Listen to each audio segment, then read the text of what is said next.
ఎంతో వింత ఎంతో చింత యేసునాథు మరణమంత పంతముతో చేసినంత సొంత ప్రజలు అంత పంతముతో చేసినంత సొంత ప్రజలు స్వామినంత కట్టి నెట్టి కొట్టి రేసు నాదు నకట అట్టి సమలానుంది కనుక రాయే స్వామి యేసునాడు ఎంతో వింత ఎంతో చింత యేసునాడు మరణమంత. దేవుని స్తోత్రం. ప్రభువులారా, 7 సత్యవాక్కులను ప్రభువారు శాస్త్రంగా పలికారు. ఈ వాక్కులను మనం ఒక్కొక్కటిగా వినబోతున్నాం. మొదటి మాట లూకాసు వార్త 23వ అధ్యాయము 34వ వచనాన్ని మనం చదువుకుంటున్నామండి. యేసు, తండ్రి, వీరేమి చేయుచున్నారో వీరెరుగరు గనుక వీరిని క్షమించుమని చెప్పెను. దేవుని స్తోత్రాలు. మొదటి మాట ప్రభువునందుకులారా, ఈ మాట పలుకుటకు ముందు తీర్పు కొరకు కైపా యొద్దకు, ప్రధాన యాజకుల యొద్దకు, ఓ పిలాతు వద్దకు తీసుకుని పోబడిన వాడుగా ఉన్నాడు మహోన్నతుడు. ఎగతాడు చేసిన వారు ఒకరైతే, పిడిగుద్దులు గుద్దిన వారు మరి ఒకరైతే, ముఖము మీద ఉమ్మి వేసిన వారు మరొకరైతే, ఓ నేను కొట్టిన వారు ఎవరు అని చెప్పి సవాలు చేసిన వారు మరొకరైతే, వీటన్నిటిని కూడా భరించి ఇతరుల క్షేమం మాత్రమే ఆలోచన చేసినటువంటి మహారక్షకుడు. మత్తయి సువార్త 27వ అధ్యాయము 25వ వచనంలో మనం చదువుకుంటే, ఇక్కడ వచ్చినటువంటి అనేకులు పలికిన మాట ఏమంటే, ఆ పాపము మా మీద మా పిల్లల మీద ఉండును కాక అని చెప్పి పలికారంటూ దేవుని వాక్యం ఉంది. ప్రభువునందుకులారా, ఆ రీతిగా శాపమునే కోరుకున్నారు. అయినను క్షమించుటకు సిద్ధ మనసు కలిగిన దేవుడు వీరికి క్షమాపణ మాత్రమే ఓ ప్రభువునందుకులారా ప్రసాదించిన పరమరక్షకుడు. దేవుని స్తోత్రాలు. ప్రభువునందుకులారా, ఇదిగోండి ఈ రీతిగా నేను ధ్యానం చేస్తూ 5వ అధ్యాయము మత్తయి సువార్త 5వ అధ్యాయము 44వ వచనంలో ఒక శ్రేష్టమైన వాక్యాన్ని నేను చదువుకోవడానికి నాకు దేవుడు సహాయం చేశాడు. 5వ అధ్యాయము 44వ వచనంలో ప్రభువును ఏమనగా, కుమారులైనట్లు మీ శత్రువులను ప్రేమించండి, మిమ్మల్ని హింసించు వారి కొరకు ప్రార్థన చేయుడి. ప్రభువునందుకులారా, ప్రార్థన చేసేవారంగా ఎవరికి ప్రభువునందుకులారా దేవుని వాక్యంలో చూస్తుంటే, పరలోకమందున్న మీ పరమ తండ్రికి బిడ్డలుగా ఉండటానికి క్షమాపణ నేర్చుకుని ప్రార్థన చేయమంటున్నాడు. అవును, మన జీవన యాత్రలో క్షమాపణ, ప్రార్థన ప్రభువునందుకులారా నేర్పిస్తున్నారు. ఈ ప్రభువారు నేర్పిన ప్రార్థన, ప్రభువారు చేసిన ప్రార్థన అనేక మందిని ప్రభావితం చేసింది.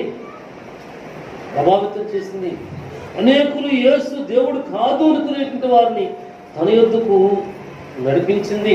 ప్రభువునందుకులారా, యేసయ్య సిలువలో ఉన్నప్పుడు మండుటెండలో వేలాడుతుండగా చరిత్ర తెలియచేస్తున్న ఒక సత్యం ఏమంటే, ప్రభువునందుకులారా, ఆయనను పక్కలో బళ్ళెకు పోటు పొడిచాడు.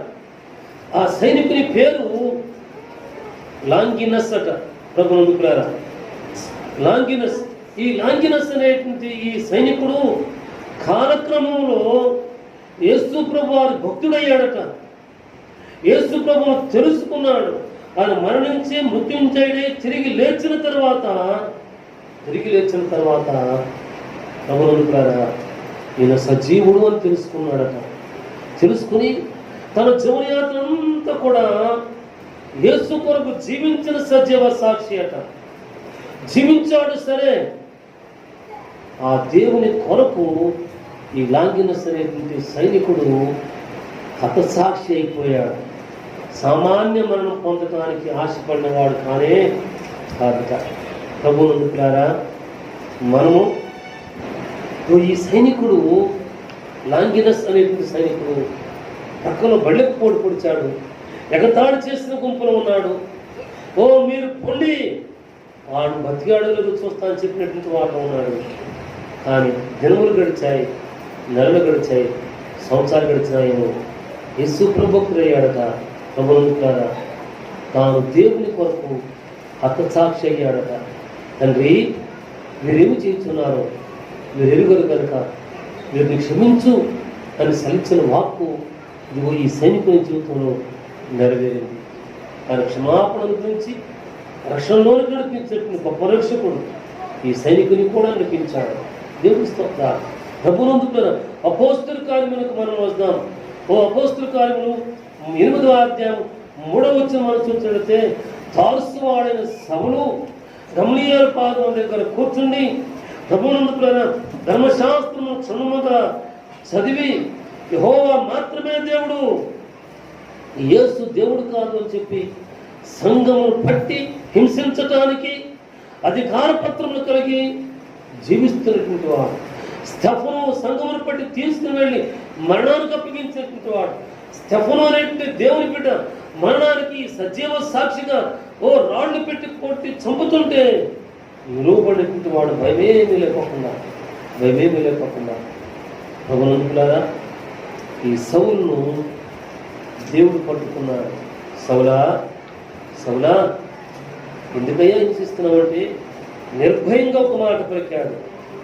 నీవెవడు అని పలకట్టుకో బదులు, ప్రభువా నీవు ఎవడవు అంటే తనను పిలిచిన పిలుపు గంభీరమైనదన్నమాట. అది ఎప్పుడు కూడా వినిన స్వరము కాదు అన్నమాట. అందుకే ఆ ప్రయత్నంగా దేవుడు ఈ సౌలు, తార్సువాడని సౌలు, నీవెవడవు అని చెప్పి పలికినట్టు దేవాచరణ చదువుతాం. ప్రభువునందుకులారా, ఈ సౌలు కూడా క్షమించిన వాడుగా ఉన్నాడు.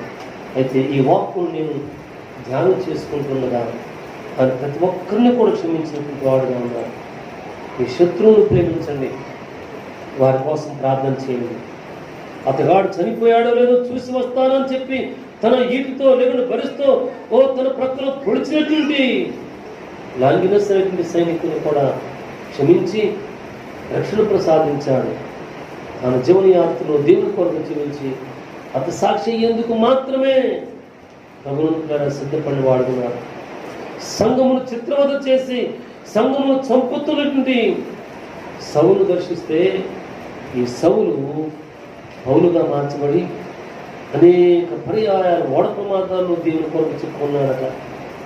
ఆహారం లేకపోతే ఉపవాసాలు ఉన్నాడట. కుక్కవలే బయటకు ఈడ్చబడ్డాడట. ఒకటి తక్కువగా 40 దెబ్బలు తిన్నాడట. దేవుని కొరకు సజీవ సాక్షిగా జీవించాడు.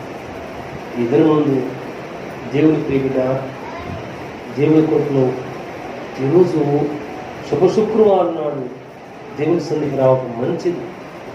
అయితే ఏ రీతిగా ఈ దేవుని వాక్కును తీసుకుని వెళ్ళడానికి వచ్చావు. ఒక కీర్తన కాడ ఒక మంచి కీర్తన రాశారు, మనం పాడుకుంటుంటాం. మా ఇంటి లోపల నీ ఉంటే రోడ్డే లేదు, మా పాపము తీరినా మా భారమే తరలిన, స్తుతులందుకో దేవా గతి నీవే గదరా. మనకు స్థితి గతి ఆ దేవుడే ప్రభువునందుకులారా. అయితే రెండవ దొంగ ప్రభా దేవా తనున్న స్థితిని గుర్తెరిగాడు. ప్రభా దేవా నువ్వు రక్షకుడు అని అంగీకరించాడు. దేవ వెంటనే క్షమాపణ ప్రభా దేవ నన్ను కోరుకున్నాడు. దేవ నాయన మీ కృప చేత ప్రభా దేవ నిశ్చయంగా నీవు నాతో కూడా పరదేశంలో ఉందని ప్రభా దేవ నాయన అతనికి ప్రభా ఒక నిశ్చయత ప్రభా దేవ నాయన అతనికి మీరు అనుగ్రహించినారు. దేవుడు నీకు వందనములు స్తోత్రములయ్యా. మా సంఘంలో ఉన్న బిడ్డలు బట్టి కూడా మీకు వందనములు స్తోత్రములయ్యా. ఎవరైతే ప్రభా దేవ నాయన ఇంకా మిమ్మల్ని ఎరుగలేదు ప్రభా వారికి ప్రభా దేవ వారి ఎడల తండ్రి మీ కృప చూపించమని అడుగుతున్నాం తండ్రి. ఎవరైతే మిమ్మల్ని ఎరిగి ప్రభా బాప్తిస్మ కొరకు ప్రభా ఎదురు చూస్తున్నారో ప్రభా వారిలో ప్రభా త్వరగా తండ్రి దేవ సిద్ధపాటు కలిగి బాప్తిస్మ పొందుటకు సహాయం చేయమని దేవ వారికి ఉన్నటువంటి దేవ నాయన డౌట్స్ అన్నిటిని కూడా ప్రభా దేవ నాయన మీరే త్వరలో క్లారిఫై చేసి మార్గము సరళము చేయమని మహిమ ఘనత ప్రభావాలు దేవ మీరు పొందమని క్రీస్తునామం అడిగి వేడుకొంచున్నాము తండ్రి. మంచి మూడవ వాక్కును మనం చదువుకుంటున్నామండి. యోహాను సువార్త 19వ అధ్యాయం 26-27 వచనాలు మనం చదువుకున్నప్పుడు ఇక్కడ రక్షకుడు యేసుక్రీస్తు వారు తన తల్లితో సెలవిచ్చినటువంటి వాక్యాలు మనం చదువుతున్నాం. యోహాను సువార్త 19వ అధ్యాయము 26-27 వచనాలు మనం చదువుతున్నాం. యేసు తన తల్లియు తాను ప్రేమించిన శిష్యుడును దగ్గర నిలుచుండుట చూచి, అమ్మా ఇదిగో నీ కుమారుడు అని తన తల్లితో చెప్పాను. తరువాత శిష్యుని చూచి, ఇదిగో నీ తల్లి అని చెప్పాను. ఆ గడియ నుండి ఆ శిష్యుడు ఆమెను తన ఇంట చేర్చుకొనెను. దేవుని స్తోత్ర. ప్రభునందు ప్రియులారా, ఇక్కడ బాధ్యతాయుతమైనటువంటి కుమారుని మనము చూస్తూ ఉన్నాం. ఈ కుమారుడు నవమాసములు మోసి బిడ్డను పొందుకొని హేరోదు రాజు చంపను ద్వేషిస్తే ఈ దేవునితో ఆజ్ఞ ప్రకారం సెలవు ప్రకారము ఈ బిడ్డను రక్షించుకునేందుకు ఈ తల్లి బసిబిడ్డని ఎత్తుకుని ప్రయాణమై దాగుకొని దేవుడు మరలా సెలవిచ్చిన తర్వాత వారి జీవన యాత్ర ప్రారంభించినట్లుగా చరిత్ర మనం చదువుకుంటూ ఉంటాం. అయితే సిలువనెక్కిన తర్వాత ప్రభునందు పిల్లారా, వర్ధిల్లిన వాడే తాను అప్పగించాల్సినంత అవసరం ఏమి కూడా ఉండ అవసరం లేదు. ఇదిగోండి, లోకంలో ఒక సహజంగా జరుగుతుంది. ఆస్తి అంతస్తు పలుకుబడి ఉంటే ఇటువంటి వారి చుట్టూతో కూడా చాలామంది చేరుతారు. మేము సాయం చేస్తాం, మేము చూస్తామని చెప్పి. ప్రభునందుకులారా, అన్నీ బాగున్నప్పుడు అంటూ ఉంటారు ఏమనంటే, మిమ్మల్ని మర్చిపోతామండి అని అంటూ ఉంటారు ఒక మాట. ఏమైనా ఆడబిడ్డలు ఉంటే, మీ అమ్మాయిని ఎందుకు పెడతామండి, మేమేమో మా అబ్బాయి లేరు అని చెప్పట్టు ఉంటారు. జీవితంలో కొన్నిసార్లు దెబ్బలు తగులుతూ ఉంటాయి. అప్పుడు వీరన్న మాటలన్నీ కూడా మారిపోతూ ఉంటాయి, మర్చిపోతూ ఉంటారు. అయితే ఘనుడైన యేసయ్యకు అటువంటి స్థితి లేదు. యేసయ్య తల్లిని ఈ శిష్యులలోనూ రక్త సంబంధికులోనూ ఎవరో ఒకరు చూడగలిగినటువంటి వారే. కానీ ఎవరుంటారా, వర్ధిల్లి ఘనుడైనటువంటి యేసయ్య మహాసమానుభవంలో కూడా తన తల్లిని మరిచిన వాడు కాదు. దేని వాక్యంలో అపోస్తుల కార్యంలో లూకాసు వార్త 2వ అధ్యాయంలో మనం చూసినట్టే అక్కడ మహాభక్తుడైనటువంటి సిమియోను అనేటువంటి ఒక భక్తుడు ఉంటాడు. ఒక 5 దినములైన తర్వాత 7వ దినముందు ఇటువంటి దేవుని నియమం ప్రకారము 2 పావురములను బలిని లేకుంటే కానుకను తీసుకుని ఏసేపు తెలియని మరియా దేవుని సన్నిధికి వస్తారు. సిమియోను అప్పటికీ అందుడు. అయితే ఆయనకు ఒక వాగ్దానం ఉంది. లోకరక్షకుడిని యేసు క్రీస్తు నీవు చేతిలో తీసుకునే పర్యంతరము ఈ లోకాన్ని విడిచిపెట్టి వెళ్ళము అని చెప్పి ఒక వాగ్దానం పరమ తండ్రి దగ్గర నుండి తాను పొందుకున్నాడు. ఈ బిడ్డను ఎత్తుకుని ప్రభునందుకులారా, సిమియోను ఒక మంచి మాటను పలుకుతాడు. ప్రభునందుకులారా, సిమియోను భక్తుడు ఉంటాడు కదా, నీ హృదయంలో నుండి ఒక ఖడ్గము దూసుకుని పోవును అని చెప్పి పలికిన వాక్యము నెరవేరే పర్యంతరం నెరవేరినట్లు దీని వాక్యం మనం చూస్తాం. తన హృదయంలోని ఖడ్గము దూసుకుని వెళితే తన కుమారుడు ఎర్రనీండులో రక్తాన్ని చిందిస్తూ మన్నపంచులో ఉంటే ఈ తండ్రి లేకుంటే ఈ కుమారుడు అంటున్నాడు కదా, తన బాధ్యతను మర్చిపోకుండా మన శిష్యులను చూసి అంటున్నాడు కదమ్మా, ఇదిగో నీ కుమారుడు తన శిష్యునితో ఈ శిష్యును చూసి ఓ ఇదిగో ఈ అమ్మ నీ తల్లి అని తన బాధ్యతను నెరవేర్చిన వాడుగా ఉన్నట్లు మనం చూస్తున్నాం. ప్రభునందుకారా, అవును, మన రక్షకుడు వేదన సమయంలో, కన్నీటి సమయంలో కూడా తన బాధ్యత మరిచిన వాడు కాదు. కృపలో వర్ధిల్లినటువంటి వాడుగా, తండ్రి చిత్తమును నెరవేర్చిన వాడుగా ఉన్నట్టు దేని వాక్యం మనం చదువుకుంటాం. అలాగే మన జీవితంలో వేదన ఉంది, శోధన ఉంది, కీడు ఉంది. అయితే ఈ సమయంలో కూడా మన రక్షకుడిని గురించి ఈ బాధ్యతను మర్చిపోకుండా దేవునితో అంటుకట్టబడిన వారంగా ఆయన మనం ఫలించే వారంగా ఆయన దేవుని వాక్యంలో సామెత గ్రంథం అండి 3వ అధ్యాయం 3వ వచనం మనం చదివినట్లయితే ప్రభునందు కుమారునితో కొన్ని మాటలు ఇక్కడ కనబడుతూ ఉంటాయి. ప్రభునందు సామెత గ్రంథము 3వ అధ్యాయము 3వ వచనం మనం చదువుకున్నట్లయితే, దయను సత్యమును ఎన్నడూ నిన్ను విడిచిపోనీయకు, వాటిని కంఠభూషణముగా ధరించుకును, నీ హృదయమున ఫలక మీద వాటిని రాసికొను. ఈ రక్షకుడు మరణిస్తున్నాడు అయినప్పటికీ కూడా దయను సత్యమును విడిచిన వాడు కాడు. అమరందుకులారా, ఓ వాటిని కంఠభూషణముగా ధరించుకునేటువంటి వాడు. ఓ 2వ భాగంలో మనం చూసినట్లయితే హృదయం అనబడేటువంటి ఫలక మీద రాసుకొని వాటిని నెరవేర్చిన కుమారుడుగా పరమరక్షకుడుగా ఉన్నట్లు దేవుని వాక్యం మనం చదువుకుంటాం. కాబట్టి మనం ఈనాడు సజీవులుగా ఉన్నాం. మనం ఉన్న స్థితిలో దైవం చూపిస్తున్నాడు. మనం ఉన్న స్థితిలో సత్యమందు మనం ప్రతిష్ఠిస్తున్నాడు. ఓ వాటిని కంఠభూషణంగా ధరించుకునేటువంటి వాడు ఈ జీవవాక్యాన్ని ధరించుకొని జీవవాక్యం మన హృదయంలో భద్రం చేసుకోమని సెలవిస్తున్నాడు. అందుకే కఠిన గ్రంథంలో, ఇదిగో నేను తలుపులో నిల్చుండి తడుచున్నాను, ఎవరైనా సరే నా స్వరం విని నన్ను ఆహ్వానిస్తే వారితో కలిసి నేను, నాతో కూడా అతను కలిసి భోజనం చేస్తాను.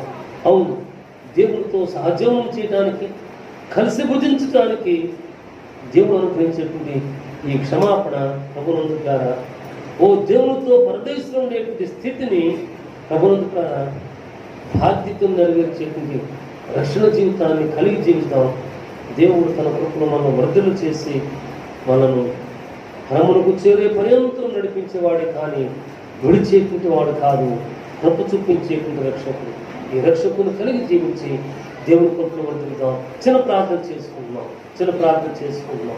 మహోన్నతులైన మా తండ్రి, పరిశుద్ధాత్మ దేవుడా, ఓ నాయన, శిలువ మీద వేలాడుతూ కూడా నీ బాధ్యతను విడిచిపెట్టక శిష్యులకు తల్లిని అప్పగించి, తల్లికి తన కుమారుని అప్పగించి తండ్రి చిత్తమును నెరవేర్చిన వారుగా ఉన్నట్టు నీ వాక్యం మేము చదువుకున్నాం. దయను సత్యమును ఎన్నడూ కూడా నేను విడిచిపోనివద్దు, కంఠభూషణంగా ధరించుకోండి, హృదయమైన పలక మీద వాటిని రాసుకోండి అని చెప్పినట్లుగా ఆయన రాసుకొని ధరించుకొని విడిచిపోనేమన్నటువంటి రక్ష కూడా మా జీవన యాత్రలను కలిగి జీవించడానికి మాకు మీరు సహాయం దయచేయమని, మీ దీవును ఉంచమని యేసునామములో ప్రార్థిస్తున్నాము మా తండ్రి.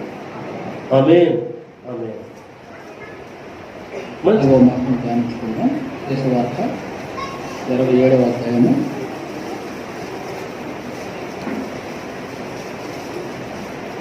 45-46. నేను చదువుతాను. మధ్యాహ్నం మొదలుకొని 3 గంటల వరకు ఆ దేశమంతటను చీకటి కమ్మెను. ఇంచుమించు 3 గంటలప్పుడు యేసు ఏలీ ఏలీ లామా సబక్తాని అని బిగ్గరగా కేకవేశాను. ఆ మాటకు నా దేవా నన్నెందుకు చెయ్యి విడిచితువని అర్థం. అక్కడ నిలిచి ఉన్న వారిలో కొందరు ఆ మాట విని ఇతడు ఏలియాను పిలుచుచున్నాడనే చిన్న ప్రార్థన చేసుకున్నాను. మహాపరిశుద్ధుడైన మా ప్రియ పరలోకపు తండ్రి, మీ ఘనమైన మహోన్నతమైన స్తోత్రమైన వందనములు ప్రభువా.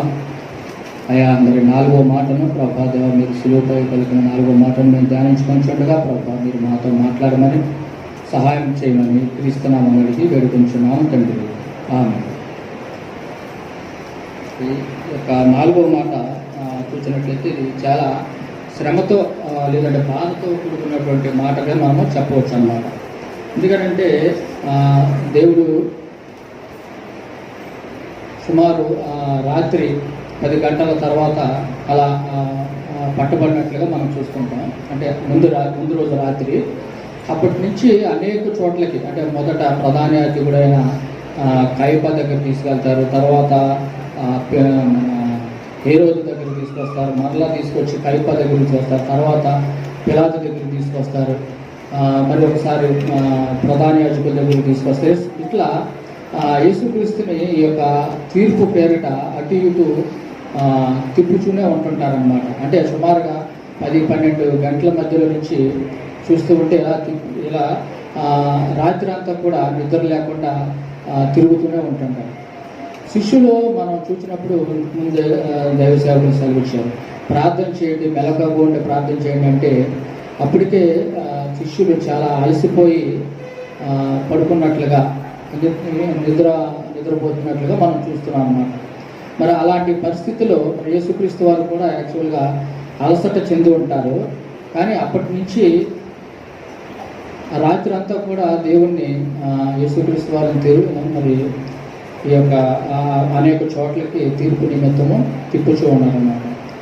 అలా తిప్పిన తర్వాత శిక్ష ఖరారు చేయబడిన తర్వాత సిలువ మోయించారు. సిలువ మోసిన తర్వాత సిలువలో మధ్యాహ్నం నుంచి 3 గంటల వరకు వేలాడుతున్నట్లు మనం చూస్తున్నాము.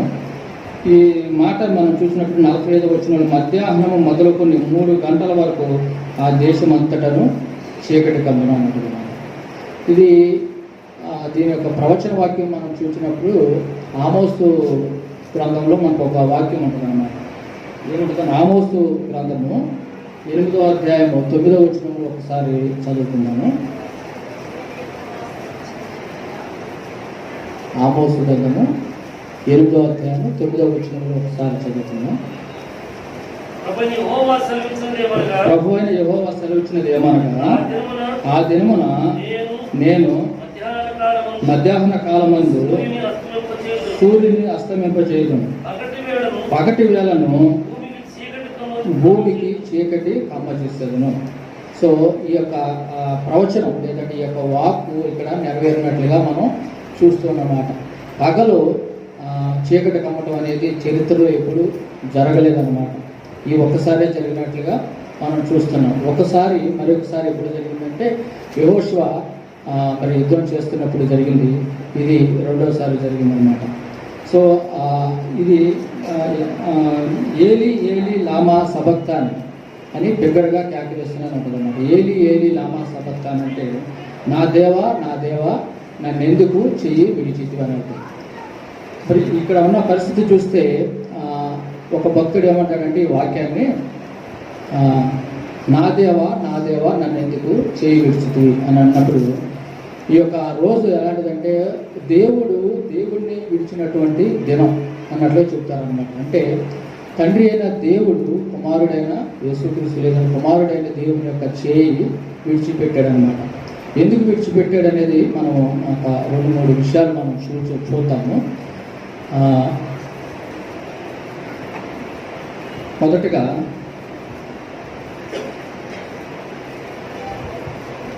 రోమా పత్రిక 3వ అధ్యాయము 20 నుంచి 23 వచ్చిన వరకు చదివిదాం. యేసుక్రీస్తుని దేవుడు తన చేయి ఎందుకు విడిచిపెట్టాడు అనేది మొదటి భాగంగా మనం చూద్దాము. ఏలయనగా ధర్మశాస్త్ర సంబంధమైన క్రియల మూలముగా ఏ మనుష్యుడును ఆయన దృష్టికి నీతిమంతుడిగా తీర్చబడదు. సో ఇది ఒక మెయిన్ కారణం అన్నమాట. ధర్మశాస్త్ర మూలంగా ఏ మనుష్యుడు కూడా నీతిమంతుడిగా మనం తీర్చబడ్డాం. అంటే మనలను నీతిమంతులుగా చేయడం కొరకు తండ్రి అయిన దేవుడు కుమారుడైన దేవుని యొక్క చేయిని విడవలసినటువంటి పరిస్థితి వచ్చిందన్నమాట. అలానే 2వ కొరింథీ 5వ అధ్యాయం 21వ వచనంలో మనం ఒక మాట చూద్దాము.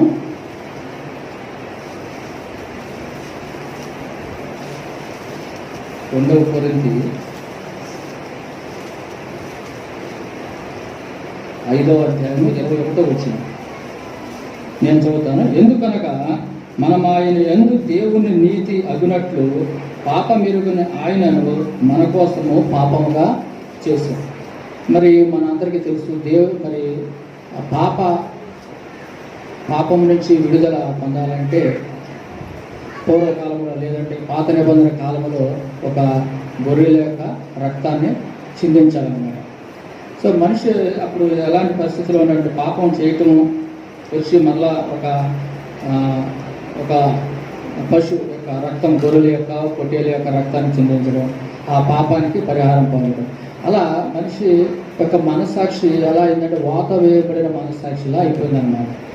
సో అలాంటి పరిస్థితుల్లో మనుషులు ఉన్నారన్నమాట. అందుకే దేవుడు ఒక్కసారి తన అద్వితీయ కుమారుని పంపించి పాపం ఎరిగినటువంటి పాపం ఎరిగిన ఆయనని మన కోసము పాపముగా చేసి సిలువలో మరి మన యొక్క పాపానికి ప్రతిఫలంగా లేదంటే మన పాపానికి రావాల్సినటువంటి శిక్షను ఆయన మీద మోపినట్లుగా మనం చూస్తున్నాం. సో అందువల్లనే దేవుడు తన కుమారుని యొక్క చేయి విడవలసి వచ్చిందన్నమాట. రెండవగా మనం చూసినట్లయితే గలతీ పత్రిక 3వ అధ్యాయము 14 వచ్చిన ఒకసారి చూద్దాం. ఎందుకు దేవుడు తన కుమారుని చేయి లేదంటే దేవుడి చేయి ఎందుకు విడవలసి వచ్చిందో గలతీ పత్రిక 3వ అధ్యాయము 14 వచనము ఒకసారి చూద్దాము. వాగ్దానము ఆత్మను కూర్చిన వాగ్దానము విశ్వాసము వలన మనకు లభించినట్లు అబ్రహాము పొందిన ఆశీర్వచనము క్రీస్తు యేసు ద్వారా అన్ని జనులకు కలుగుటకై క్రీస్తు మన కోసము శాపమై మనలను ధర్మశాస్త్రము యొక్క శాపము నుండి విమోచించిన. గలతీ పత్రిక 3వ అధ్యాయము 14 వచనం చూడండి. నేను ఒకసారి చదువుతాను. క్రీస్తు మన కోసము శాపమై మనలను ధర్మశాస్త్రము యొక్క శాపము నుండి విమోచించింది. ఇందును గూర్చి మ్రాను మీద వేలాడిన ప్రతి వాడును శాపగ్రస్తుడు అని రాయబడి ఉన్నది. ఇది మనం చూసినట్లయితే పాత నిబంధన కాలంలో ఒక ఇన్సిడెంట్ వస్తుంది అన్నమాట. అప్పుడు శిలువ మీద ఒక ప్రతిమను ఎప్పుడైతే వేలాడి తీసారో ఆ యొక్క శిలువ ప్రతిమను చూసినప్పుడు అందరూ కూడా రక్షణ పడతారు. సో పాత నిబంధన కాలంలో ఏముంటుందో మ్రాను మీద అంటే అప్పట్లో మ్రాను మీద అనేది మన శిలువ మీద మ్రాను మీద వేలాడినటువంటి ప్రతి వాడు కూడా శాపగ్రస్తుడు అన్నమాట. రోమా సైన్యం అప్పట్లో ఈ యొక్క శిక్ష విధించింది అంటే అతను ఎంతో పాపం చేస్తేనే ఇలాంటి శిక్షను విధించేవారు అన్నమాట. అంటే రోమా ప్రభుత్వం విధించేటటువంటి శిక్షల్లో అతి క్రూరమైన లేదంటే అతి కఠినమైనటువంటి శిక్ష ఏంటి అంటే అది శిలువ మరణం అన్నమాట. అంటే మనం ఇది చాలామంది ప్యాషన్ ఆఫ్ ద క్రైస్ట్ అని ఒక మూవీ తీసినప్పుడు చాలామంది యూదులు దీన్ని ప్రొటెస్ట్ చేశారనమాట. అసలు ఇంత ఘోరంగా అప్పుడు సిలువని వేశారా యేసుక్రీస్తు వారిని అని ఆ మూవీ రిలీజ్ అవ్వకుండా లేదంటే రిలీజ్ అయిన తర్వాత కూడా చాలా చోట్ల దాన్ని ఆపటానికి ప్రయత్నం చేశారు యూదులు. ఎందుకంటే అప్పట్లో యేసుక్రీస్తు వారిని సిలువ వేసింది యూదులు కాబట్టి అంత క్రూరంగా అయితే యూదులు ఉండరు అన్నట్లుగా వాళ్ళు ఆ సినిమాను ఆపడానికి ప్రయత్నం చేశారనమాట. సో సిలువ మరణం ఎంత ఘోరమైనది లేదంటే ఎంత క్రూరమైనటువంటి శిక్ష అప్పట్లో రోమా సామ్రాజ్యం విధించేది. ఇక ప్రపంచంలో ఏ శిక్ష కూడా ఇంతకంటే గొప్పది కాదనమాట. అలాంటి శిక్షను యేసుక్రీస్తు వారు శాపమై ఉన్నటువంటి మన కోసం లేదా శాపగ్రస్తులమైనటువంటి మన కోసం ఆయన అనిపించాడు అనమాట. అంటే రెండవ రీజన్ మనం చూసినట్లయితే మనలను శాప విముక్తులను చేయడానికి తండ్రి అయినటువంటి దేవుడు కుమారుడైనటువంటి దేవుని చేయి విడవలసి వచ్చిందనమాట. సో గలతీ పత్రికలో అదే రాస్తున్నాం, మ్రాను మీద వేలాడిన ప్రతి వాడును శాపగ్రస్తుడు. ఇది పాత నిబంధన గ్రంథంలో కూడా ఉంటుందన్నమాట ఇదే మాట. సో మనం శాపగ్రస్తులు అన్నమాట. పాపం చేత ఉన్నటువంటి మనము శాపగ్రస్తులు. మనకు రావాల్సినటువంటి శిక్షను దేవుడు తన కుమారుడి మీద వేసి ఆ యొక్క పాపానికి తగినటువంటి శిక్షను అతని మీద వేసాడు అన్నమాట. మూడవ రీజన్ మనం చూద్దాము, ఎందుకు దేవుడు కుమారుని యొక్క చేయి విడిచేది అనేది యోహాను సువార్త 1వ అధ్యాయము 12వ వచనం ఒకసారి చూద్దాం. యోహాను సువార్త 1వ అధ్యాయము 12వ వచనం మనం చూస్తే, నేను తన్ను ఎందరు అంగీకరించారో వారికి అందరికీ, అనగా తన నామమందు విశ్వాసం ఉంచిన వారికి దేవుని పిల్లలగుటకు ఆయన అధికారము అనుగ్రహించింది. 3వ రీజన్ ఏంటంటే, మనలను దేవుని పిల్లలుగా లేదంటే దేవుని కుమారులుగా చేసుకోవడానికి, లేదంటే ఆయన కుమారులుగా చేసుకోవడానికి తండ్రి అయిన దేవుడు కుమారుని యొక్క చేయి విడివలసి వచ్చిందనమాట. ఇంకొక వాక్యం మనం చూసినప్పుడు కొలసీలకు రాసిన పత్రిక 1వ అధ్యాయము 13-14 వచనాలు కూడా ఇదే అర్థాన్ని మనకు తెలియజేస్తుంది అన్నమాట. కొలసీలకు రాసిన పత్రిక 1వ అధ్యాయము 13-14 వచనాలు మనం చూస్తే, ఆయన మనలను అంధకార సంబంధమైన అధికారముల నుండి విడుదల చేసి తాను ప్రేమించిన తన కుమారుని యొక్క రాజ్య నివాసులుగా చేసింది. ఆ కుమారుని యందు మనకు విమోచనము అనగా పాప క్షమాపణ కలుగుతున్నది. అంటే శాపగ్రస్తులైనటువంటి మనలను దేవుడు తన యొక్క కుమారులుగా చేసుకోవడానికి, లేదంటే తన యొక్క రాజ్యానికి వారసులుగా చేసుకోవడానికి దేవుడు, తండ్రి అయిన దేవుడు కుమారుని యొక్క చేయి విడవలసినటువంటి అవసరత వచ్చి ఉన్నదన్నమాట. కాబట్టి ఈ యొక్క మాటను బట్టి మనం గమనించాల్సింది ఏమిటంటే, మరి దేవుడు మనకు పొందవలసినటువంటి శిక్షకు ప్రతిగా ఆయన తన అద్వితీయ కుమారుడు అంటే ఒకగానొక కుమారుడిని మరి యొక్క లోకములకు పంపి మన యొక్క లోకం యొక్క పాపం అంతా కూడా ఆయన మీద మోపవలసి వచ్చిందనమాట. ఎప్పుడైతే దేవుడు లోక పాపాన్ని యేసుక్రీస్తు వారి మీద మోపాడో, దేవుడు పాపాన్ని చూడలేదు, సహించలేడు అనమాట. అందుకని బలి అర్పించినప్పుడు కూడా దేవుడు ఆ రక్తాన్ని చూచి అక్కడ క్షమాపణ ప్రసాదిస్తూ ఉంటుంటాడు అనమాట.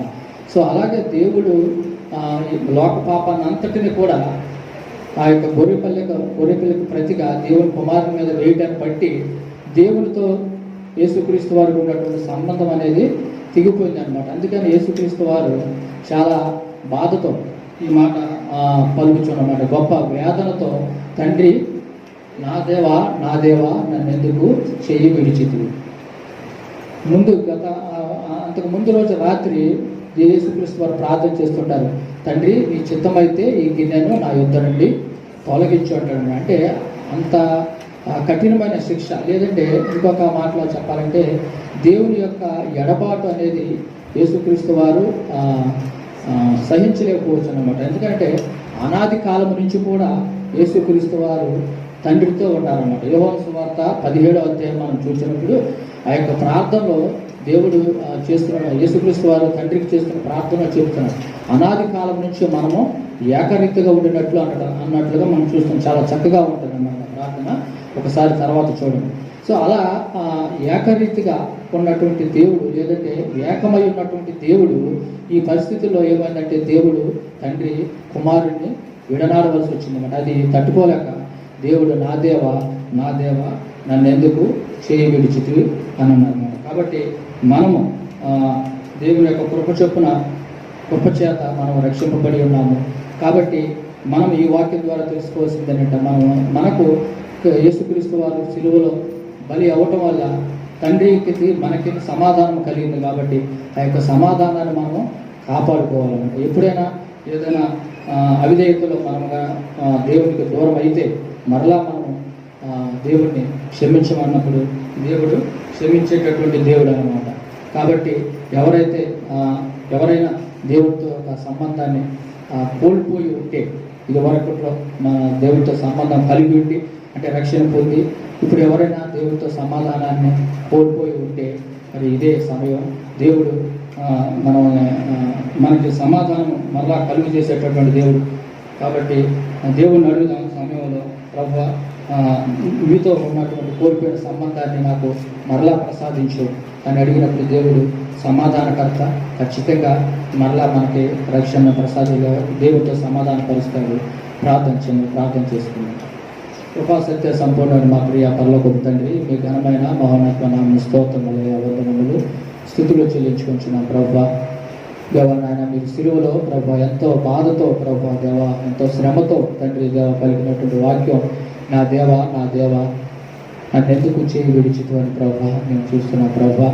దేవా మరి అనాది కాలం నుండి ప్రభా ఆది నుండి మీరు దేవ నాయన కుమారుడును తండ్రి నువ్వు ఏకమై ఉన్నట్లుగా మేము చూస్తున్నాం ప్రభా. అలాంటిది పాపులమైన మా కొరకు ప్రభా దేవా మీరు మీ అద్వితీయ కుమారుని చేయి విడవలసి వచ్చింది ప్రభా. చేయి విడిచి ద్వారా ప్రభా దేవ మీరు మాకు అనుగ్రహించిన గొప్ప రక్షణను బట్టి తండ్రి దేవా మీకు స్తోత్రములు వందనములు చెల్లించుకుంటున్నాం. ఆ యొక్క రక్షణ పొందినటువంటి మేము ప్రభా మా జీవితాల్లో ప్రభా ఎల్లప్పుడూ ప్రభా మీతో సమాధానం పడినట్లు సహాయం చేయండి. ఎల్లప్పుడూ ప్రభా ఆ యొక్క రక్షణను కాపాడుకుంటూ మాకు సహాయం చేయమని అడుగుతున్నాం. ఎవరైనా ప్రభా నీతో ఆ యొక్క రక్షణ నుంచి దూరంగా ఉంటే లేదా సమాధానం ప్రభా తెగిపోయి ఉంటే ప్రభా దేవా ఇప్పుడే ప్రభా దేవా బిడ్డలు మీరు జ్ఞాపకం చేసుకొని మరలా ప్రభా దేవా నాయన వారు మీ యొద్దకు వచ్చినట్లు ప్రభా మీతో సమాధానం పడినట్లు మీరు వారి క్రియ జరిగించమని దేవా సహాయం చేయమని కృప చూపించమని క్రీస్తునామం అడిగి వేడుకొనిచున్నాము తండ్రి, ఆమేన్. 5వ వాక్యాన్ని మనం చదువుకుంటున్నామండి. యోహాను సువార్త 19వ అధ్యాయము 28వ వచనం మనం చదువుకుంటున్నాం. యోహాను సువార్త 19వ అధ్యాయము 28వ వచనం నేను చదువుతున్నాను. అటు తరువాత సమస్తము అప్పటికి సమాప్తమైనదని యేసు ఎరిగి లేఖనము నెరవేరినట్లు నేను దప్పికొనుచున్నానని చెరకుతో నిండి ఉన్న యొక్క పాత్ర అక్కడ పెట్టి ఉండెను కనుక వారు ఒక స్పంజి చెరకుతో నింపి ఈ సోపు పుడకకు తగిలించి ఆయన నోటికి అందించారు. యేసు ఆ చెరకును పుచ్చుకుని సమాప్తమైనదని చెప్పి తల వంచి ఆత్మను అప్పగించారు. దేవుని స్తోత్ర. ప్రభువునందు పిల్లారా, ఈ యొక్క 5వ వాక్కు దప్పిక కొనుచున్నాను అని చెప్పి ప్రభువారు రక్షకుడు యేసుక్రీస్తు వారు సెలవిస్తే గాలి తుఫాన్లు ఆగిపోయినాయి. మారాను ఆ పాత నిబంధన గ్రంథంలో మనం చదువుకున్నప్పుడు మారాను మధురముగా మార్చినటువంటి గొప్ప రక్షకుడు, అద్భుతకరుడు. దాహము కొరినటువంటి వారారా నా ఎద్దుకు రండి అని సెలవించినటువంటి పరమ తండ్రి. అయితే ఈ పరమ తండ్రి కుమారుడు లేఖనములు నెరవేరినట్లు దప్పికొన్నట్టు దేవుని వాక్యం మనం చదువుకుంటాం. ప్రభువునందులారా, ఈ దప్పికొంచున్నాను అనేటువంటి మాట బలిపీఠం మీద యేసయ్య బలిని అర్పిస్తూ సర్వమానవాడి దాహమును తీర్చుకునేందుకు తాను దాహము కొన్నాడు అని దేవుని వాక్యం ద్వారా అర్థమవుతుంది. అయితే ఈ దాహమును యేసయ్య దాహాన్ని రెట్టింపు చేసేందుకు అక్కడ చిరక ఒకటి చేతు చేత నింపబడినటువంటి ఇవ్వండి చిరక ఒకటి ఉంటుంది, చేతు జలం ఒకటి ఉంది. దాన్ని నింపి తాను అందించినట్లుగా దేవుని వాక్యం మనం చూస్తాం. అయితే దీని ద్వారా మహోన్నతుని యొక్క దాహార్తి ఎక్కువ అవదు, కానీ లేఖనము నెరవేరటానికి తాను దాహం కొన్నాడు, జీవజలమునిచ్చాడు. అయితే ఈ జీవజలమును సంపాదించుకున్నటువంటి మనము ప్రభువునందులారా ఈ జీవజలం త్రాగుట ద్వారా బలమును, స్వస్థతను, రక్షణను, సువార్తను కూడా సంపాదించుకుని దేవుని కృపలో వర్తిల్లే వారంగా ఉన్నామా? దేవుని వాక్యం మనం చూసినట్లయితే యోహాను సువార్త 4వ అధ్యాయంలో మనం చదువుకున్నట్లయితే సమరయ స్త్రీ అందరూ తోడుకొని వెళ్ళిన తర్వాత ఆమె దాహం తెచ్చుకునేందుకు, నీటిని తెచ్చుకునేందుకు యాకోబు బావి దగ్గరకు వెళ్ళింది.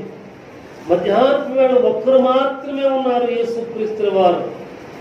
అమ్మా, నువ్వు చదువుకున్న తదనంతరం నాకు కూడా కొంచెం దాహం ఇస్తామంటే ఈమె ఒక మంచి ప్రశ్న వేసింది. నువ్వు చూస్తేనేమో యూదులకు, నేను చూస్తేనేమో సమరయశ్రీని, మీకు మాకు పొత్తు లేదు, మీరు ఇచ్చిపుచ్చుకునే కార్యక్రమాలు లేవు, నీవు నన్ను దాహానికి ఏ రీతిగా అడుగుతున్నావు అని చెప్పి అడిగితే ప్రభు అన్నారు, నేను ఇచ్చే దాహం కనుక నీవు నీరు కనుక నీవు తాగితే మరి ఇంకెన్నడూ కూడా దాహం కొనమని సెలవిస్తాను. అప్పుడు అమ్మ, ఈ బావి యుద్ధకు మండుటెండలో ఎవరి కంటపడుకోకుండా ఇక్కడికి రాకుండా ఆ దాహాన్ని నాకేమని అడిగినట్టు దేవుని వాక్యం మనం చదువుకుంటాం. అయితే యేసుక్రీస్తు వారు అన్నారు కదా, సత్యము నెరిగిన దేవుడు, ఆత్మల దాహము కొన్నటువంటి దేవుడు వెళ్ళి మొదట నీ యజమాని తీసుకుంటామని సెలవిచ్చినట్టు దేవుని వాక్యం తెలియజేస్తుంది. యజమాను లేడు అని సెలవిస్తుంది, కానీ సత్యాన్ని ప్రభు సెలవిస్తే లోబడింది. ప్రభువును పిల్లారా, ఈ దీన దాసురా తన గ్రామంలోనికి వెళ్ళి ఆ గ్రామంలో సాక్షిగా జీవించింది. రండి, నేను చేసినవన్నీ కూడా నాతో చెప్పినట్టు ఆయన చూడండి. ఇక యేసు కాడా? అవును. తన ఇంటి అవసరత కొరకు నీటిని తెచ్చుకుంటానికి ఉన్నటువంటి ఈయమ్మ జీవజల అధిపతిని తన వెంట తన ఇంటిలోనికి తెచ్చుకుంది.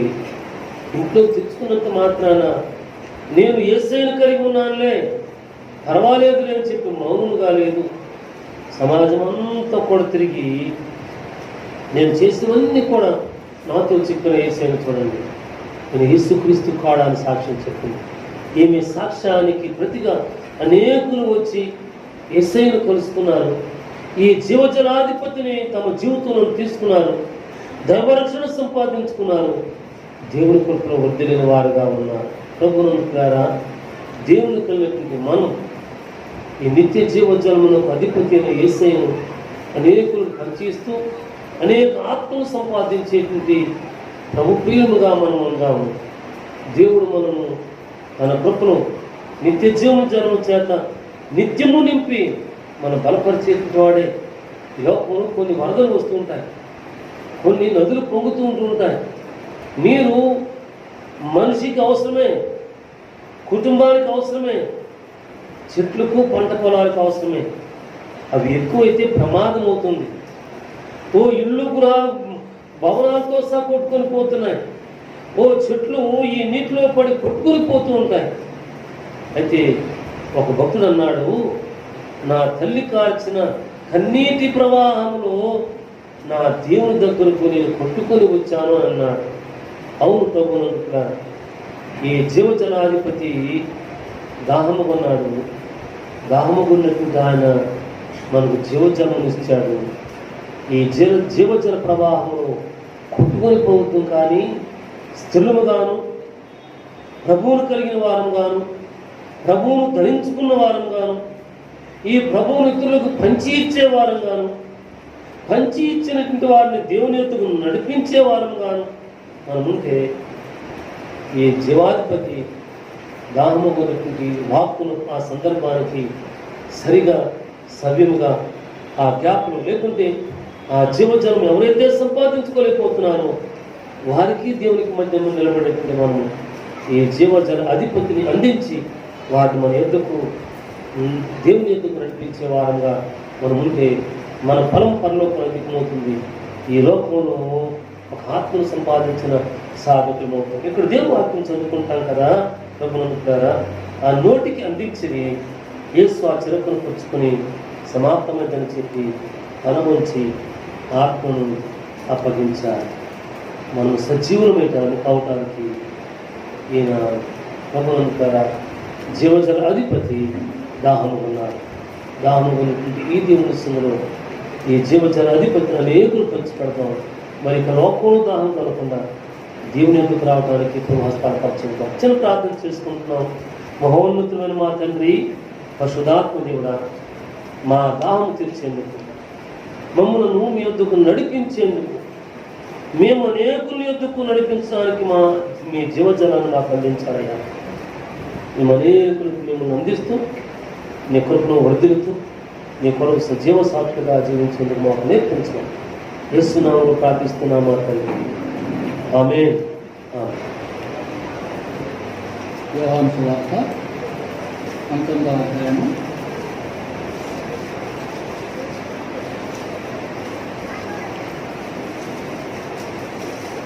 30వ వచనం.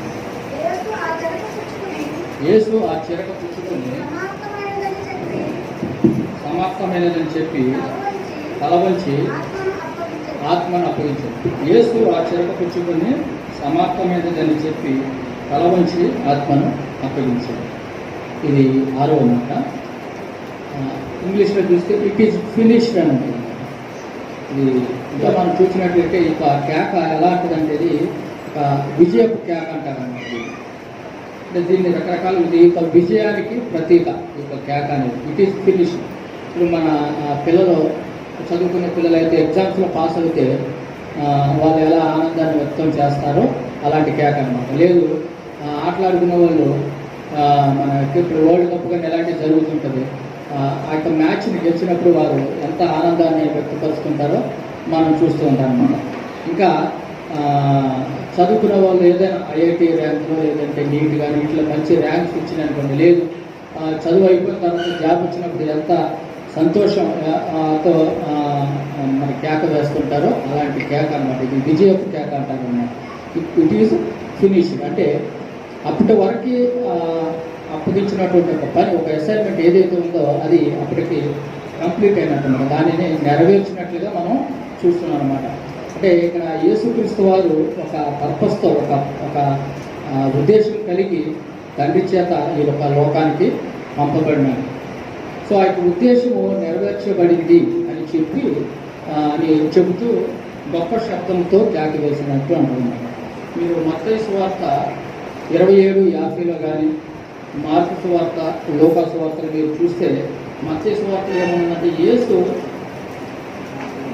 మరలా బిగ్గరగా కేక వేసి ప్రాణం విడిచిన అన్నమాట.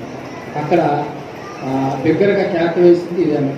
ఇట్ ఈజ్ ఫినిష్డ్ అన్నాను. అలాగే మార్కు సువార్తలో కూడా యేసు గొప్ప కేక వేసి అన్నారు అన్నమాట.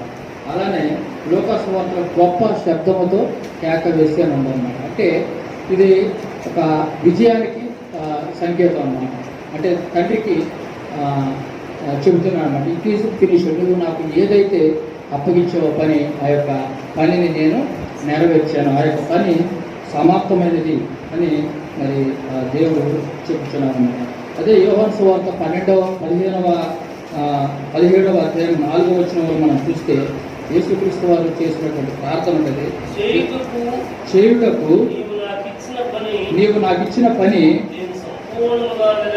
నేను సంపూర్ణంగా నెరవేర్చి భూమి మీద నిన్ను మహిమపరిచితిని. ఇది దేవుడు యొక్క కేక అన్నమాట.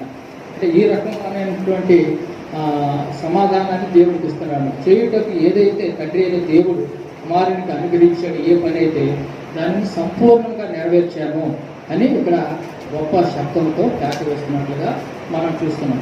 ఏంటి ఆ పని అంటే మన అందరికీ తెలుసు.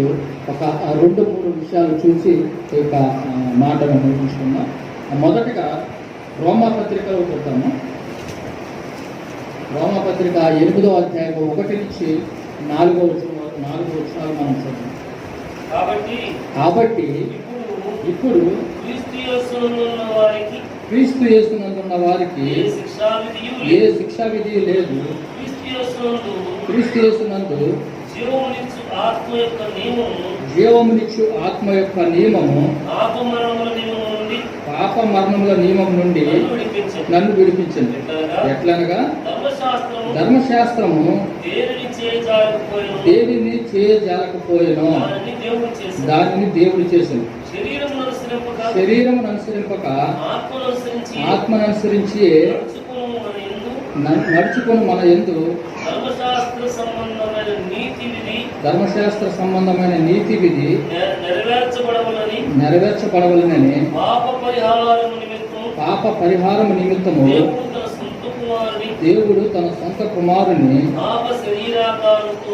పాప శరీరాకారంతో పంపి ఆయన శరీరమందు పాపమునకు శిక్ష విధించను. ఇది దేవుడు కుమారుడైనటువంటి క్రీస్తు యేసునకు అప్పగించినటువంటి పని ఏమిటంటే ఆయన పాప శరీరాకారముతో పంపి ఆయన శరీరం మందు పాపమునకు శిక్ష విధించింది. సిలువలో జరిగినటువంటి కార్యము ఈ యొక్క రక్షణ కార్యము. ఈ యొక్క రక్షణ కార్యం జరిగించడానికి దేవుడు ఈ యొక్క లోకానికి పంపించబడినాడు. మెయిన్గా రక్షణ కార్యము జరిగించడానికి ఉన్నాడు. ధర్మశాస్త్రము దేన్నైతే చేయజాలకపోయేదో దానిని చేయటానికి ప్రభువైన యేసుక్రీస్తు వారు ఈ యొక్క లోకానికి వచ్చారు. మరి చోట ఏమిటంటే అంటే ఇక్కడ కంటిన్యూస్గా వెళితే ధర్మశాస్త్రం అనేది మానవులకు ఏమి బోధిస్తుందంటే ధర్మశాస్త్రం పాపం అంటే ఏమిటి అనేది తెలుస్తుంది అన్నమాట. పాపం అంటే ఏమిటో ధర్మశాస్త్రం అనేది చెబుతుంది అన్నమాట. అంటే ఏది చేయకూడదో అది ధర్మశాస్త్రము తెలియజేస్తుంది. ఏది చేయకుండా ఏమి చేయాలో అనేది దేవుడు మనకి బోధించాడు. అంటే ధర్మశాస్త్రానికి కొనసాగింపుగా దేవుడు క్రొత్త నిబంధనని మనకి అనుగ్రహించాడు అన్నమాట.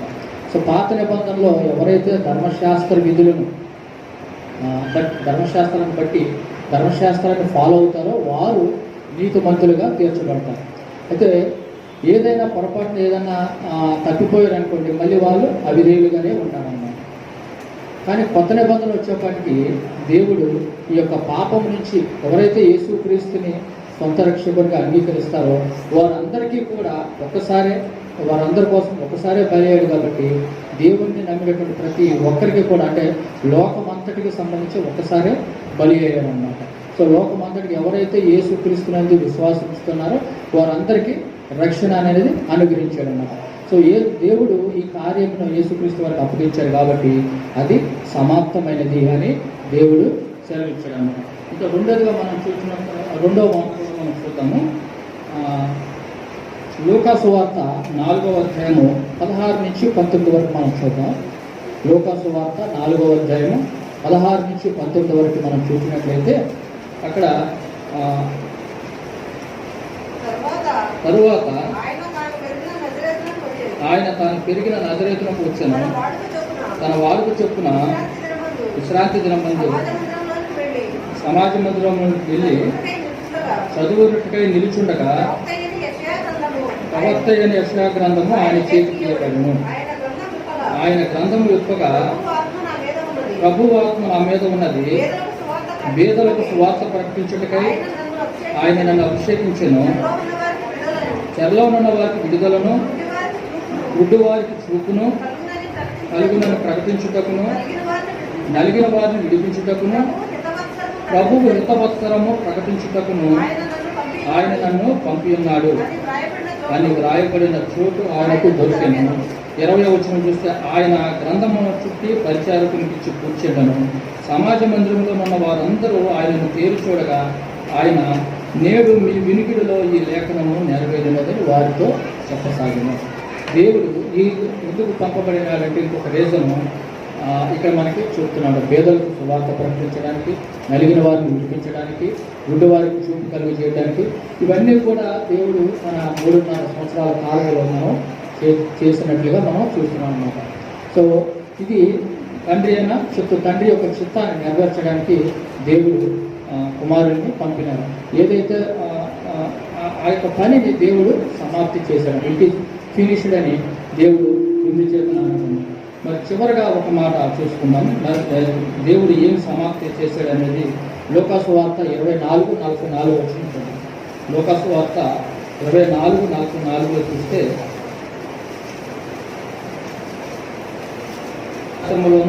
ప్రవక్తల గ్రంథములోను కీర్తనలలోను నన్ను కూర్చి వ్రాయబడినవన్నీ నెరవేరవలనని నేను మీ యొద్ద ఉండినప్పుడు మీతో చెప్పిన మాటలు నెరవేరినని వారితో చెప్పాను. అంటే ఏవైతే ప్రవచనాలు ఉన్నాయో పాత నిబంధన గ్రంథంలో వాటన్నింటినీ నెరవేర్చడానికి ప్రభు అయిన యేసుక్రీస్తు వారు ఇక్కడికి వచ్చారు. అవన్నీ కూడా సమాప్తి చేశారు. ఇంతకుముందు మన వాక్యంలో 5వ మాట మనం చూసినప్పుడు లేఖనము నెరవేరవాలని అతను దప్పికొంచున్నాను అర్థం. అంతా సమాప్తమైందని ఎరిగి లేఖనము నెరవేరవాలని దప్పికొంచున్నాను అన్నట్టుగా మనం చూస్తున్నాం అన్నమాట. సో లేఖనాలు నెరవేర్చలేదంటే ప్రవచనాలు నెరవేర్చడానికి దేవుడు ఈ యొక్క లోకానికి వచ్చాడు. మొదటగా మనం చూసినప్పుడు రక్షణ కార్యం జరిగించడానికి దేవుడు వచ్చాడు. రెండోది తండ్రి చిత్తాన్ని చేయడానికి వచ్చాడు. మూడోది ప్రవచనాల నెరవేర్పు సమాప్తి చేశాడు అన్నమాట.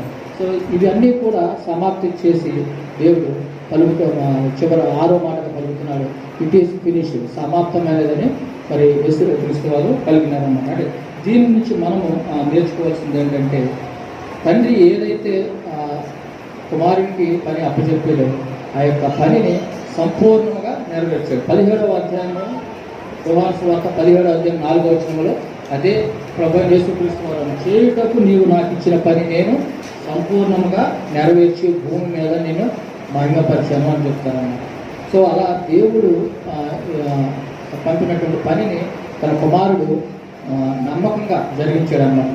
సో మనము కూడా దేవుడు మనకి ఇచ్చినటువంటి పని ఏదైతే ఉందో ఈ లోకంలో ఆ పనిని మనం నమ్మకంగా చేయాలి. ఇతరులకు సాక్ష్యం ఇచ్చే విషయంలో కానీ, ఇతరులకు మాదిరికరంగా జీవించే విషయంలో కానీ దేవుని యొక్క పనిని మనం చేయవలసింది. సెయింట్ ఫ్రాన్సిస్ ఆఫ్ అసిసి అని మన ఇంగ్లీష్ మీడియం స్కూల్స్ చూస్తుంటాం మనం, Assisi English medium schools. Assisi అనేది మన ఆస్ట్రేలియాలో ఒక ప్రాంతం. అతను సెయింట్ ఫ్రాన్సిస్ అంటుంటాడు, రండి వాళ్ళ శిష్యులతో అంటాడు ఒకసారి, రండి మనం వెళ్ళి దేవుని యొక్క సువార్త ప్రకటించుదాం అంటాడు. అని వెళ్ళి ఒక విలేజ్కి వెళ్ళి అక్కడ సువార్తని ప్రకటించుకుంటా మామూలుగా అక్కడ జీవిస్తూ ఉంటారు, అక్కడ నివాసం ఉంటూ ఉంటుంటారు. ఏంటంటే మరి మనం సువార్త ప్రకటిస్తామన్నారు కదా, ఏంటి మరి మీరేం మొదలెట్టరు అంటాడు అనమాట. సువార్త ప్రకటించడం అంటే మనం వెళ్ళి దేవుని చెప్పడమే కాదు, మన యొక్క జీవితం ద్వారా వారికి మన మాదిరి ఉంచటమే సువార్త అని చెప్తాడు అన్నమాట Saint Francis of Assisi. So అలాగే మనము కూడా దేవునికి మాదిరికరంగా మనం జీవించినప్పుడు ఎవరికి మనమే సాక్ష్యం అని చెప్పవసరం, వారిని చూసే పలానా వాళ్ళు ఏంటి అలా ఉంటాడనేది వాళ్ళే తెలుసుకుంటారన్నమాట. అందుకనే ప్రపంచంలో చాలామంది ఏమంటుంటారంటే ప్రతి ఒక్కరు కూడా ఒక జ్యూస్ లాగా ఉండాలి అంటారన్నమాట. చంద్రబాబు నాయుడు కూడా ఒకసారి మీటింగ్ జరిగినప్పుడు బిజినెస్ పీపుల్ ఎంఎస్ఎంఈ అని ఒక మీటింగ్ జరిగిందన్నమాట. జరిగినప్పుడు ఒక మాట అన్నారు, ప్రతి ఒక్క బిజినెస్ మ్యాన్ కూడా ఎలా ఉండాలంటే ఒక యూదుడు వలె అన్నారన్నమాట. ఎందుకంటే వారిలో ఉన్నటువంటి గుణాలు అలాంటివి అన్నమాట. అలాగే మనం కూడా మన దేవుని కలిగిన బిడ్డలంగా దేవుని మనం మాదిరిగా ఉంచినప్పుడు ప్రజలు మనం చూస్తుంటారు అన్నమాట. ఏంటి ఇతను లైఫ్ స్టైల్ ఎలా ఉంది, ఏంటి దీనికి కారణం ఏంటి అనేది వారే తెలుసుకుంటారు. అదే సెయింట్ ఫ్రాన్సిస్ ఆఫ్ అసిసి చేసి తన శిష్యులకి చెప్పాడు అన్నమాట. సో అలాగే దేవుడు మనకి ఏదైతే పని అప్పగించాడో ఆ యొక్క పనిని మనం సర్వలోకంకి వెళ్ళి సర్వ సృష్టికి సువార్త ప్రకటించండి అన్నమాట. అది ఎలాగైనా చేయొచ్చు, మనందరికీ తెలిసిందే. దానిని మనం శక్తి వంచం లేకుండా చేయడానికి ప్రయత్నం చేద్దాం. దేవుడు ఇచ్చిన వాక్కుని దీవించిన దాకా చిన్న ప్రార్థన చేసుకున్నాం. కృపా సత్య సంపూర్ణ మా ప్రియ పర్లకు తండ్రి, మీ ఘనమైన భవనకు స్తోత్రములయ్యా, వందనములు స్థుతులు చెల్లించుకుంటున్నాం ప్రభా. అయా మరి చేయుటకు ప్రభా దేవా తండ్రి మీకు ఏదైతే పని అప్పగించారో దాన్ని సంపూర్ణంగా ప్రభా నెరవేర్చినట్లుగా మేము చూస్తున్నాం ప్రభా. దేవ నెరవేర్చి ఇట్ ఈస్ ఫినిష్డ్ అని ప్రభా, సమాప్తమైనది అని ప్రభా మీరు విజయపు కేక శిలువలో వేసినట్లుగా మేము చూస్తున్నాం. ఆయా మా జీవితాల్లో కూడా మేము ప్రభా దేవ మీరు మాకు అప్పగించినటువంటి పనిని ప్రభా దేవ మేము నెరవేర్చటకు మాకు సహాయం చేయండి. ఇతరులకు ప్రభా మాదిరికరంగా మీకు నమ్మకస్తులుగా ప్రభా జీవించగలిగినట్టు మాకు సహాయం చేయమని కృప చూపించమని క్రీస్తునామమున అడిగి వేడుకొంచున్నాము తండ్రి. ఆమేన్. 7వ మాటను మనం చదువుకుంటామండి. లోకాసువార్త 23వ అధ్యాయము 46వ వచనాన్ని మనం చదువుకుంటున్నాం. అప్పుడు యేసు గొప్ప శబ్దంతో కేక వేసి, తండ్రి నీ చేతికి నా ఆత్మను అప్పగించుకొనుచున్నాను అనెను. ఆయన ఇలాగు చెప్పి ప్రాణము విడిచెను. శతాధిపతి జరిగినది చూచి ఈ మనుషుడు నిజముగా నీతిమంతుడయ్యుండని చెప్పి దేవుని మహిమపరచెను. ప్రభువునందు పిల్లారా, ప్రభు యేసుక్రీస్తు వారు శిలువ మీద పలికినటువంటి 7 మాటలలో మొదట తండ్రి వీరేమి చేస్తున్నారో వీరు ఎరుగరు కనుక వీరిని క్షమించమని చెప్పి తండ్రితో సంభాషణ చేసి ప్రారంభించారు.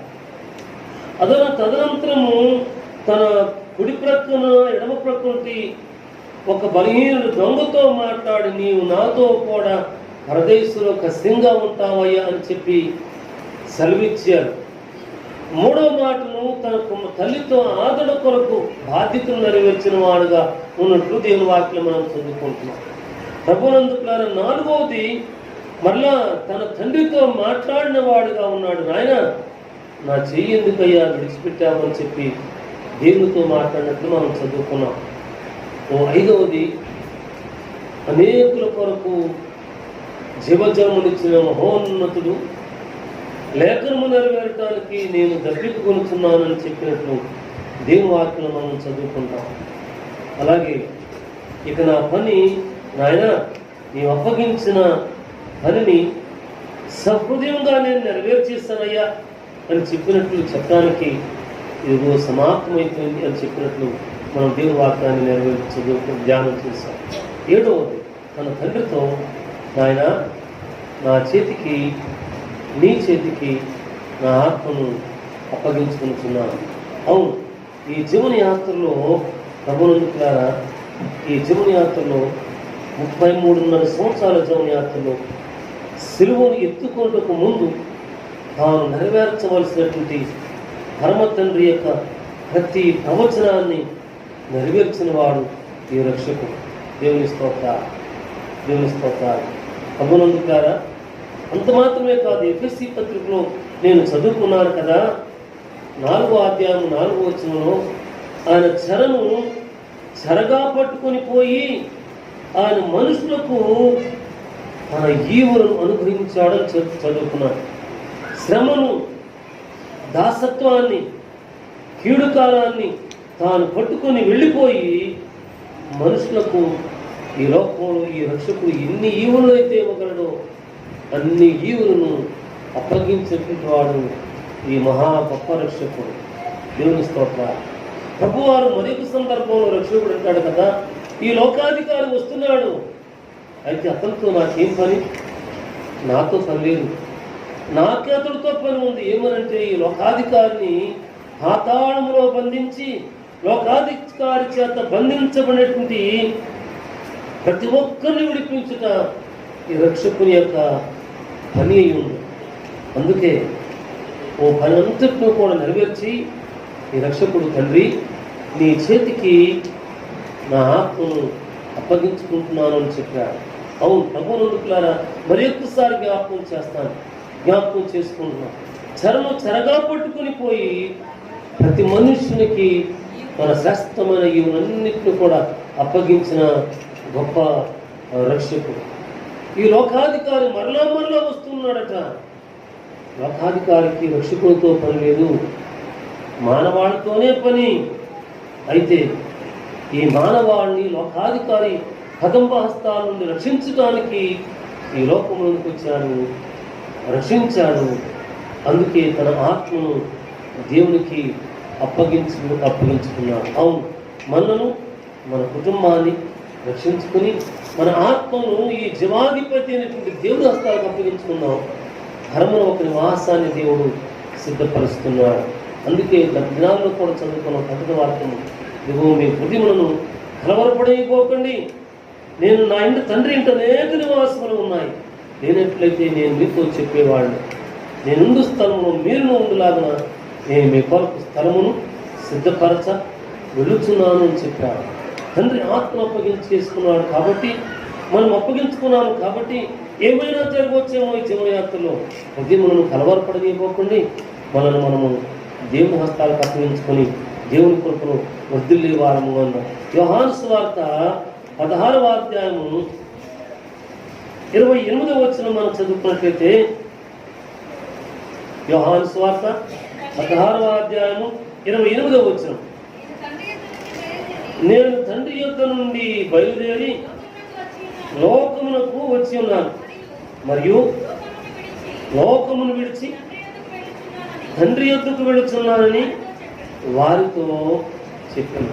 తనను అడిగిన శిష్యులు, అయ్యా నీవెక్కడికి వెళ్తున్నావో మాకు తెలియదు కదా, ఏమిటి అంటే నేను తండ్రిని విడిచి వచ్చాను, మరలా తండ్రి యొద్దకు, లోకమును విడిచి తండ్రి యొద్దకు వెళ్ళిపోతున్నాను అని చెప్పాడు. అవును, ప్రభునందుకులారా, ధర్మ తండ్రి మంటితో తన రూపమును చేసి జీవవాయువును వదగా మానవులమైనటువంటి మనం జీవాత్మనయ్యాం. ఈ భూలోకాన్ని విడిచి మనం పంపిన తండ్రి యొద్దకు, పరమరక్షకుని యొద్దకు సిద్ధపరచబడినట్టు బహుమానం స్వతంత్రించుకోవడానికి మనం వెళ్లాల్సిన అవసరం ఉంది.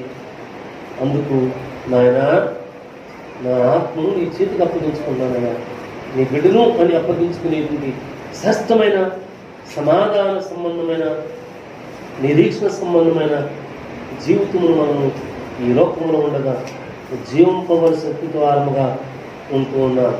ప్రభునందుకులారా, మనకు మనమే ప్రాణం అర్పించవలసిన వారు కాదు. అర్పించుకోలేము. ఇంతకు పూర్వమే కొన్ని మాటలు ముచ్చుకుంటున్నాం. మీ ప్రాణానికి నా ప్రాణం అంటామే, కానీ చీమ కుడితే దానికి భయపడిపోతాం. రాత్రి వేళ దోమలు కుడితే అది కంటికి కనపడకుండా గుర్తుంటుంది.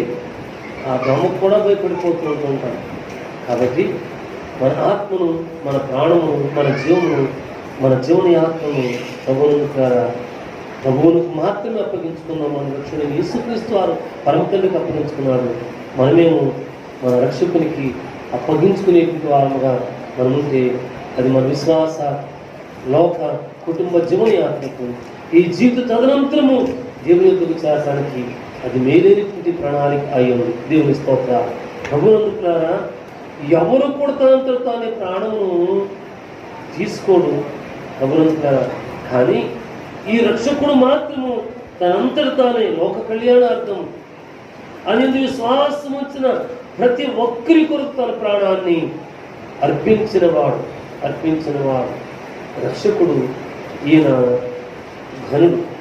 అయితే ఎక్కకుండా తండ్రి యొద్దకు వెళ్ళే అధికారం ఉందంటే ఉంది, కానీ కుమారుడుగా మానవాకారిగా పంపించబడింది. ఎందుకంటే ప్రతి ఒక్కరి కొరకు తన ప్రాణాన్ని అర్పించి విలువైన రక్తాన్ని చిందించుట కొరకు మాత్రమే ఈ మహోన్నతుడు పంపించబడ్డాడు.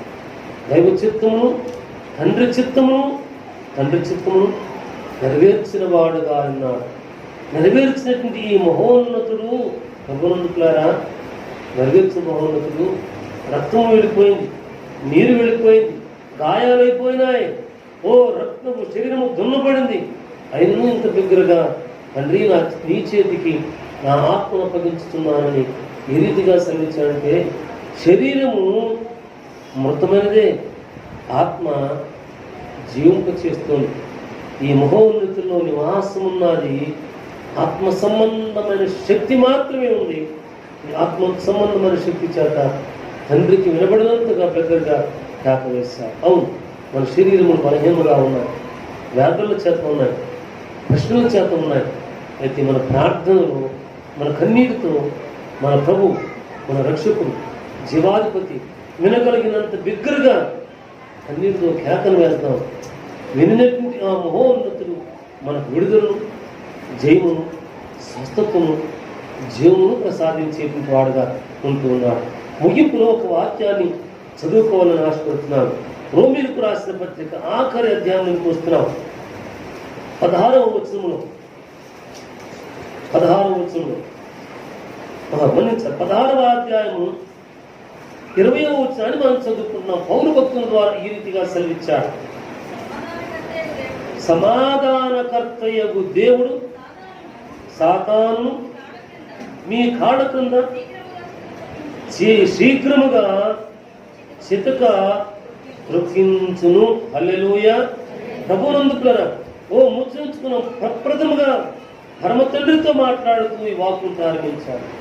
ముగింపును, తండ్రి నా ఆత్మను నీ చేతికి అప్పగించుకుంటున్నానని ముగించాడు. ముగించిన ఈ పరమరక్షకుడు పౌరు భక్తుల ద్వారా సెలవిస్తున్నాడు కదా. ఈయనక సమాధానకర్తయగు దేవుడు, సమాధానం మాత్రమే అనుగ్రహించాడు.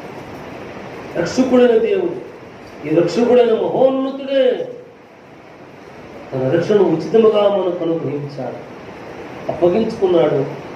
మనల్ని కూడా అప్పగించుకోమని సెలవిస్తూ మరి ఒక దాన్ని కూడా మనకు అప్పగించి వెళుతున్నాడు. ఏమంటే సమాధానకర్తయగు దేవుడు సాతాను మీ కాళ్ళ కింద శీఘ్రముగా చితక త్రొక్కించును. హల్లెలూయా.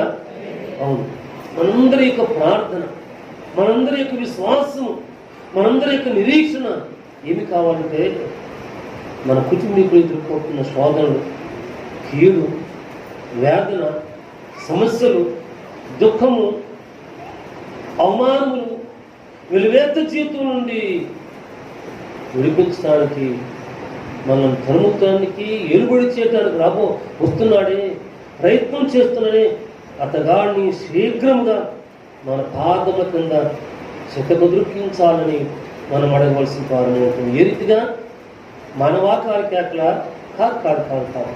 ఆత్మ సంబంధమైన బలమును సంపాదించుకొని ప్రార్థన అనే ఆయుధంతో దేవుని వైపు చూస్తూ మనం మొరపెట్టినప్పుడు, కేక వేసినప్పుడు వినిన మహోన్నతుడు ప్రభువునందుకర శీఘ్రముగా ఈ సాతాను మన పాదముల కింద చిత్తపుత్రుక్కువాడగా ఉంటున్నాడు. అటువంటి గొప్ప కృపను, ఆధిక్యతను, కనికరాన్ని మనకు అనుగ్రహించి యేసయ్య మండుటెండలో చెరువులో వేలాడుతూ పలికిన శ్రేష్టమైన వాక్కులకు అనుగుణంగా మనం నింపి బలపరిచి మనం పిలుచు పర్యంతం ఈ లోకంలో ఆయన పిలుగా సాక్షులుగాను పిలిచిన తదనంతరము ఆయన సిద్ధపరిచిన బహుమానాన్ని స్వతంత్రించుకునే వారంగాను ఆయన సిద్ధపరచడానికి సంసిద్ధుడిగా ఉన్నాడు. మనమును సిద్ధపడి మన ప్రభువును కేక వేసి పిలిచి తన కృపను వర్ధిల్లి నిత్య దీవులను దైవ ఆశీర్వాదములను సంపాదించుకుందాం కాక. దేవుడి వాక్కులను మనందరిలో అంగీకరించి దేవుని దయచేస్తాం. మహోన్నతులైన మా తండ్రి, పరిశుద్ధాత్మ దేవుడా, ఎదురు ముందు నీ దివ్య సంధానాన్ని చేర్చారు నీ స్తోత్రాలు. నీ కృపను మమ్మల్ని బలపరిచారు నీ స్తోత్రాలు. నువ్వు మా సోదరులు నీ వాక్కులు శ్రేష్టంగా అందించాలయ్యా. మా హృదయంలో రాబడినటువంటి వాక్కులను మరి శ్రేష్టంగా భద్రం చేసుకుని ఇప్పుడు మీరు నా తండ్రి నీ చేతికి నా ఆత్మను అప్పగించుకుంటున్నాను శ్రమించాలి. ప్రారంభం తండ్రితో ముద్రిస్తూ ముగింపులో తండ్రితో ముద్రిస్తూ ముగించారయ్యా. అలాగే మేము కూడా మీరు మాకు అనుగ్రహించిన విశ్వాస రక్షణ ఎందుకు మిమ్మల్ని పిలిచి సమృద్ధిని కృపను సంపాదించుకుని ఈ లోకంలో ఆత్మను సంపాదించుకునేవారుగా నీ కొరకు జీవించేవారుగా మీరు సిద్ధపరిచిన బహుమానం స్వతంత్రించుకునేవారుగా ఈ లోకంలో జీవించడానికి మాకు నేర్పిస్తుంది కనుక్కున్నాను. మమ్మల్ని బలపరుస్తుంది కనుక్కున్నాను. నీ కృపను అనుగ్రహిస్తుంది కనుక్కున్నాను. మా నాయన ఇక్కడ చేరి వచ్చిన వారిలో ఎవరైతే ఇరుకుల చేత ఉన్నారో, ఎవరైతే వేదన చేత ఉన్నారో, ఎవరైతే దుఃఖంతో ఉన్నారో, ఎవరైతే బలహీనత చేత ఉన్నారో, ఎవరైతే రుణగ్రస్త జీవితాలతో ఉన్నారో, ఎవరైతే సమస్యల చేత ఉన్నారో మీరందరినీ కూడా దర్శించండి. వాటి నుండి మీరు మా కొరకు కాల్చిన ఆ విలువైన రక్తం ద్వారా విడుదలను స్వస్థతను, జయమును, సమాధానం అనిపించి మేము పొందమని వేడుకుంటున్నాం. మా తండ్రి మా ప్రియబిడ్డలు అనేక మంది చదువుకుంటున్నారు. ఇంటర్మీడియట్లో మొదటి సంవత్సరం ఒక హాస్టల్ నుండి చదువుకుంటున్నారు. వీళ్ళకి దీవుని దయచేయండి. అలాగే తండ్రి రెండవ సంవత్సరం ఇంటర్మీడియట్ బిడ్డలు కొంతమంది అనేకులు ఈ దినాల్లో తమ విద్యా జీవన యాత్రకు ముగింపులో ప్రాక్టికల్ ఎగ్జామినేషన్స్ రాస్తున్నారు. మా సంఘ ప్రియులు మాత్రమే కాకుండా మా రాష్ట్రం అంతా కూడా నేను కలిగిన ప్రియ బిడ్డలు ఎంతో మంది ఉంటారయ్యా. ఈ ప్రాక్టికల్ ఎగ్జామినేషన్స్ రాస్తున్నారు. ఈ బిడ్డలందరికీ వారు తమ్ముళ్ళ చెల్ల ఎవరో మాకు తెలియదు.